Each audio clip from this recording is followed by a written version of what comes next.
What you see is not what others see. We inhabit parallel worlds of perception, bounded by our interests and experience. What is obvious to some is invisible to others. I might find myself standing, transfixed, by the roadside, watching a sparrowhawk hunting among the bushes, astonished that other people could ignore it. But they might just as well be wondering how I could have failed to notice the new V6 Petastar Sahara that just drove past. As the psychologist Richard Wiseman points out, at any one moment, your eyes and brain only have the processing power to look at a very small part of your surroundings. Your brain quickly identifies what it considers to be the most significant aspects of your surroundings, and focuses almost all of its attention on these elements. Everything else remains unseen.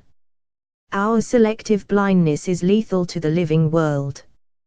Joni Mitchell's claim that you don't know what you've got till it's gone is, sadly, untrue. Our collective memory is wiped clean by ecological loss.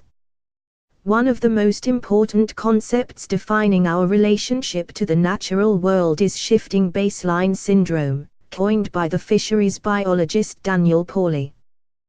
The people of each generation perceive the state of the ecosystems they encountered in their childhood as normal and natural. When wildlife is depleted, we might notice the loss, but we are unaware that the baseline by which we judge the decline is in fact a state of extreme depletion. So we forget that the default state of almost all ecosystems on land and at sea is domination by a megafauna.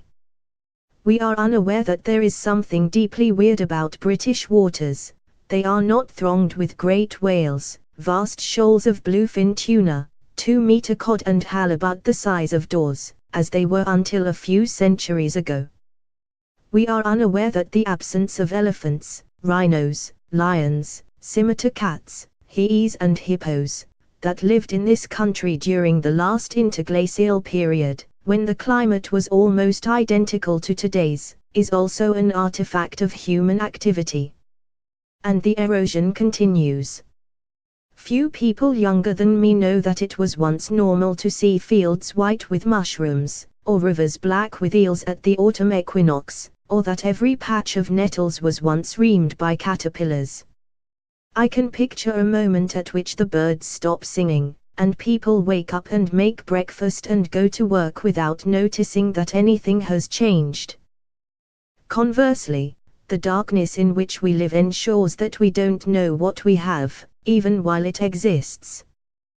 Blue Planet 2 revealed the complex social lives and remarkable intelligences of species we treat as nothing but seafood, a point it failed to drive home, in its profoundly disappointing final episode. If we were aware of the destruction we commission with our routine purchases of fish, would we not radically change our buying habits? But the infrastructure of marketing and media helps us not to see, not to think, not to connect our spots of perception to create a moral worldview upon which we can act. Most people subconsciously collaborate in this evasion.